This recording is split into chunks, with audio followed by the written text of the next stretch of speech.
Today we're just outside Lisbon with the all-new Kia EV3. We're going to have a look around the outside, the inside, and then take it out for a drive, as well as looking at the GT spec and the Earth spec at the end of the video. I've driven it already from the airport.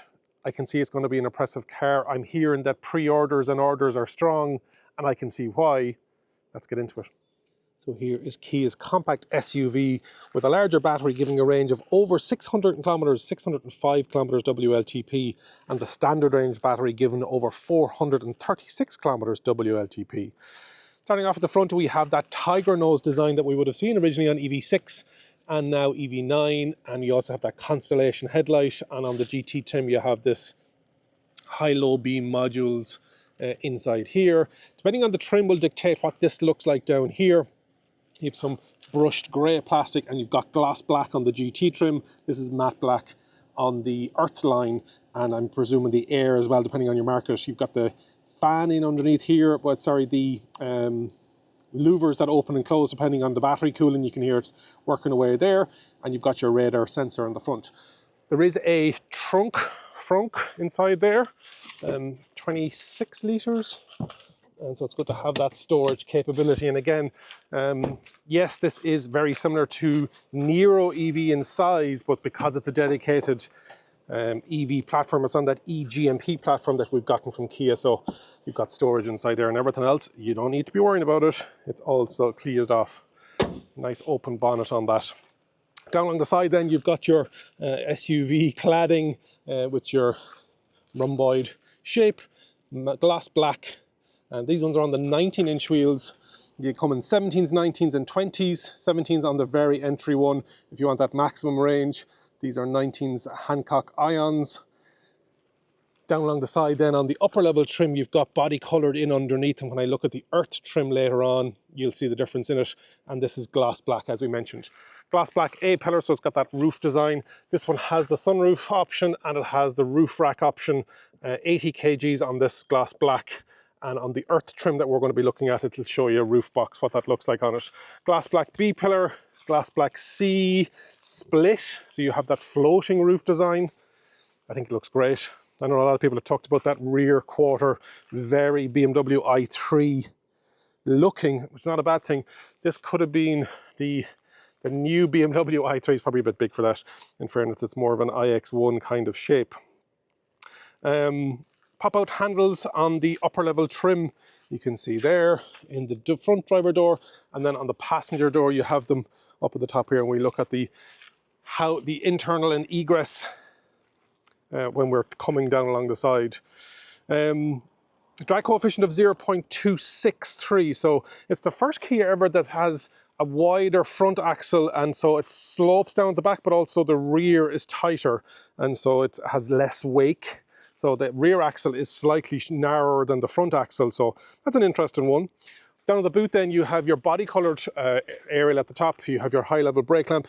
Up underneath there, you've got the window wiper, so that clean design looking at the rear is gorgeous. Again, those constellation design headlights with your indicators, etc. built in here. Your 360-degree camera, your large Kia logo, and then power tail lift. This has the GT line trim.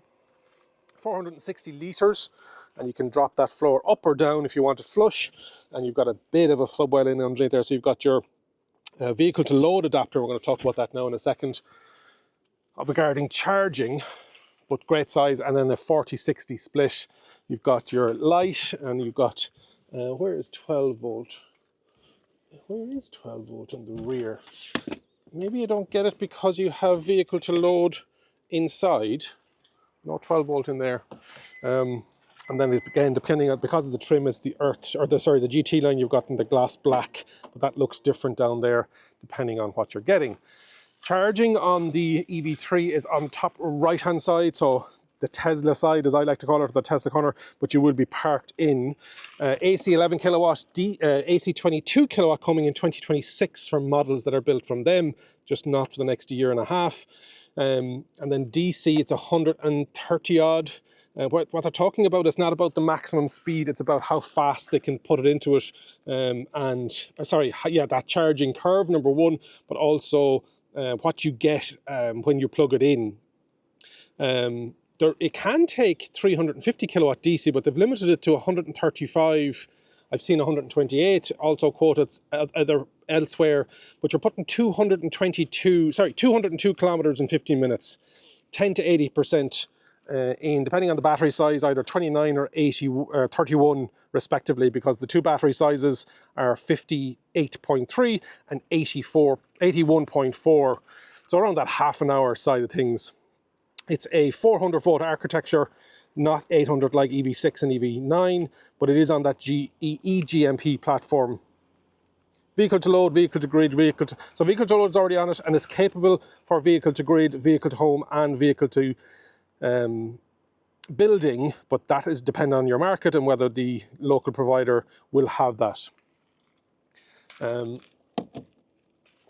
Nice to have a proper flap. So then you can have a digital key for your actual car key, and you can share that up to 7 people. So really starting to live into that technology that they're famous for, and the quality of it. Rear, so that's the rear handle. You've got those one-piece seats. Flat floor totally. You've got 2 ISOFIX in the rear. This is the 2-tone on the GT spec. And you have your cup holders. You've got your USB in the sides of the actual seats on both sides. Relaxation seats as well. And then you've got this vertical strip on the door. Nice big chunky door handles. How far down do the windows go? All the way. And then on the outer seats, you've got 3-stage heating in it. This one has the Harman Kardon sound system as well. Need to get in out of the mucky ground. And I'm 6'2", 188 centimeters. I'm sitting beside myself, and so feet go down, knees, there's a small gap, and then headroom. This one doesn't have the sunroof that goes all the way back, so it's dark-ish back here, but for 2 large adults in the back, no problem at all. It does have a sunroof, just the front half, and it has a blind, and it does operate. Large pocket there, 2 vents. You've got your hard pocket holder there, so great space in the back here. And the fact that you've got it heated on either side as well. And then on the inside, on the door, on the GT spec, you have that vertical strip again in front of that handle, and you've got 3-stage heating, 3-stage cooling, 2-stage steering wheel, and then memory presets for 2 people. Left, right, door adjusters, 4 buttons, no gloss black anywhere in this car. It is lovely. Pocket here, Harman Kardon. What they've put in is a new HVAC system, so there's 6 centimeters extra leg room in here. So leg room then 1 meter, and then 1 meter headroom, and roughly the same in the rear as well. So a nice vertical. You've got your lumbar support, electrically adjusted, etc., etc. And they're the GT line seats with those mesh headrests that we would have seen in EV9, etc. Lots of tech on this car. So inside you have your headlight adjustments, your parking handbrake, your boot release trunk opening, and then your ESC off, your boot release down there. Steering wheel, this is the GT spec trim, so it's 2-stage and it's 3-spoke. You've got the drive modes down here. You've got your shortcuts. You can hold down that for 4 seconds and it will stop the driver assists if you don't want them binging and bonging. Left hand side is your cruise control, etc. Your regenerative braking paddles, and we'll talk about that out in the drive, but this is the I pedal on the left hand side, and no matter what stage of regen you're in, you can have I pedal on, and then you can have automatic if you hold this pedal down, but you can pedal it up and down. Your GSR2 blinkers, that doesn't show to the naked eye. Left hand side is lights and indicators, right hand side is wipers, and then down here is your power reverse neutral drive stalk with the park at the end. 12.3-inch screen for the driver, very clear, and there's a nice touch on it here, whereas this is my range at 75%. I can get 540, and below that then it's saying that if I really drive it hard, it'll give me 230 kilometer range. So nice to have that showing you the worst and best case scenario. 12.3-inch screen on this head-up display. You've got a little 5.3-inch screen here for HVAC, but if you want to make that bigger, you can actually, it fills up the whole screen, but now that's permanently there. You've a 12.3-inch with wireless Android, Apple CarPlay, It's going to have streaming services coming towards the end of the year, so like Netflix, etc., etc. Nice big tiles that we would have seen, an improvement. And also has sports, it has skins and themes.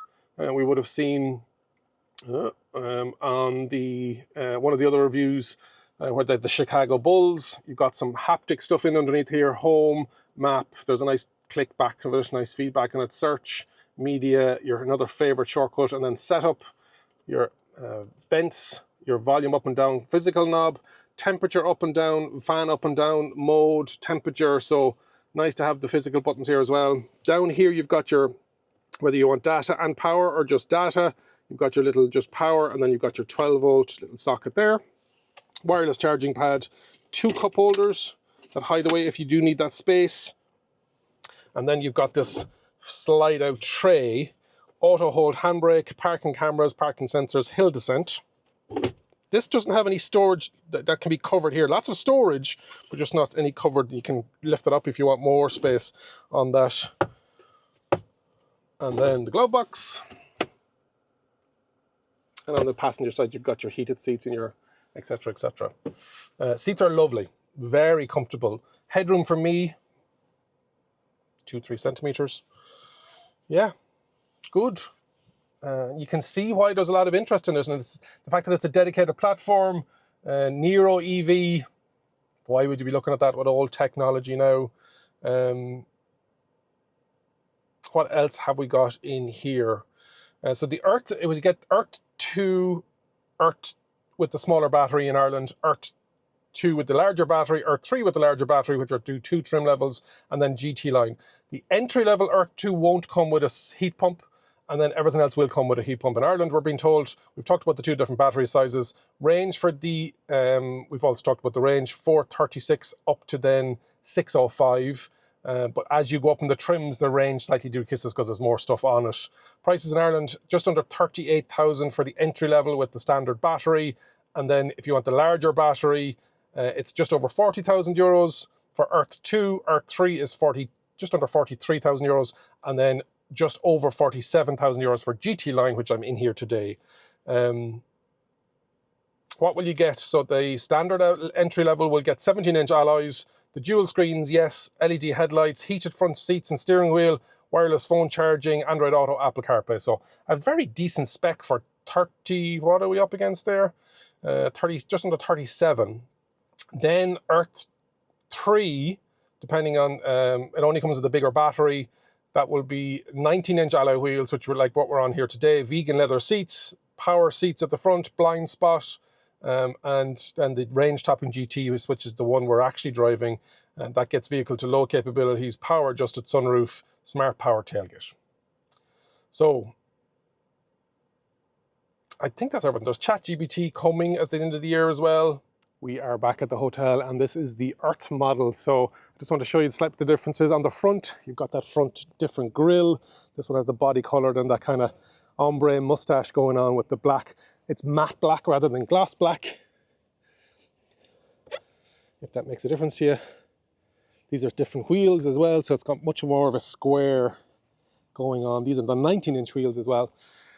Two-tone, this has the sunroof, and some of them around here don't have a sunroof. And then along the side, you've got that black, brush silver black again, not the body colored.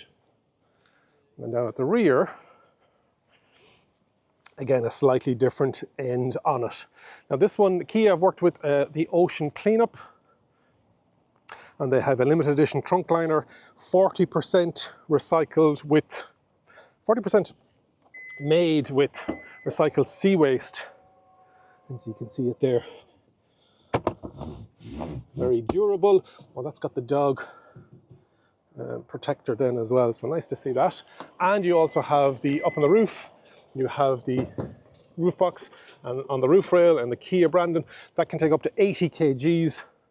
And then inside, in this Earth model, we don't have the orange that we would have seen on some of the Korean stuff, but you do have a slightly different colorway going on, different color seats, and then that 2-spoke steering wheel, and you don't have the drive mode button down in the 6 o'clock position, you have it up here. So that's the Earth trim. You're going to get a blue rather than the orange there. And then in the rear, you have that darker and the light on the bottom. So before we finish up here, we're going to take it out for a drive. Out for a drive, and just up in the hills outside of Lisbon, coming down towards the coast. Visibility good out the front. We've got that head-up unit, which is a great size. In theory, 12.3 inch with that projection. That was auto braking there, and it picked up that car on the side of the street and it slowed it down for me. Nice. That one pedal regenerative braking is lovely, and it even has hill descent. I'm not sure where exactly you're planning on going with this car if you're looking for hill descent, but it is there. Door mirror is a good size, rear visibility is a good size, seats, lovely. This is on the 19-inch wheels. I wonder what it's going to be like on the 20-inch, but 19-inch is good. Suspension is very good. They're on SFD3, Smart Frequency Dampener 3, and it's a secondary valve within it's a mechanical system. It's not a technical computerized system. There's the large valve for the turning maneuverability, and then for that high frequency stuff, and we're going to be going on to some cobbles in a minute, if my memory serves me correctly. And it was, here we go, as I say it, it happens. Cobbles, very smooth, very smooth. So yeah, a lot of beeps and bongs in there. Are the speed sign changes. You can turn those off if you want. Yeah, very good.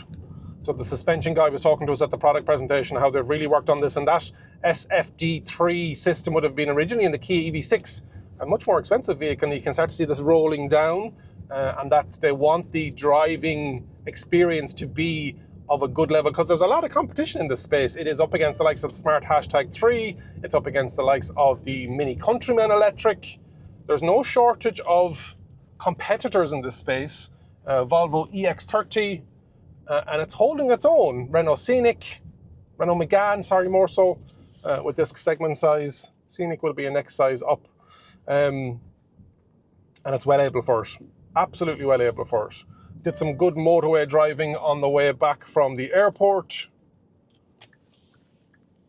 The wireless Android Auto and Apple CarPlay. Brakes are good as well. And the fact that you've got that iPedal on multiple levels. Now, you still have to have a little bit of an input. He's on his phone as he's taking the turn. Fair play to him. At certain levels of that region, it needs a bit more interaction.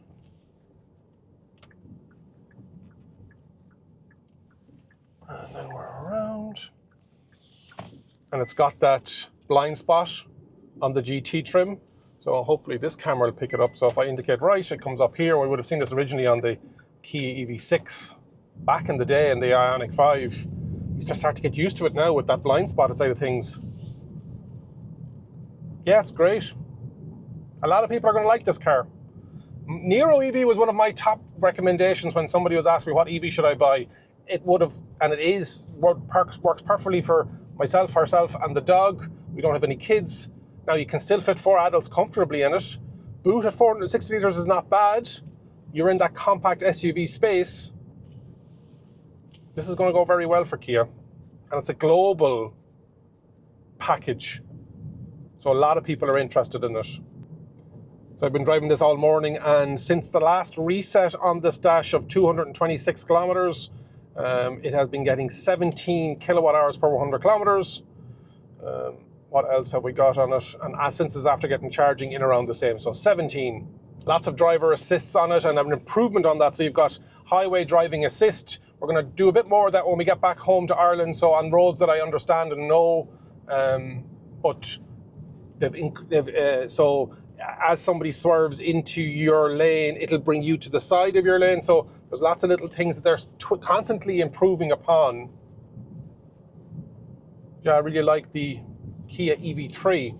Hopefully you've enjoyed that look around and drive of the Kia EV3. If you haven't already subscribed to the channel, please do so. Hit the like button, leave a comment, and share it with somebody that's thinking about getting it.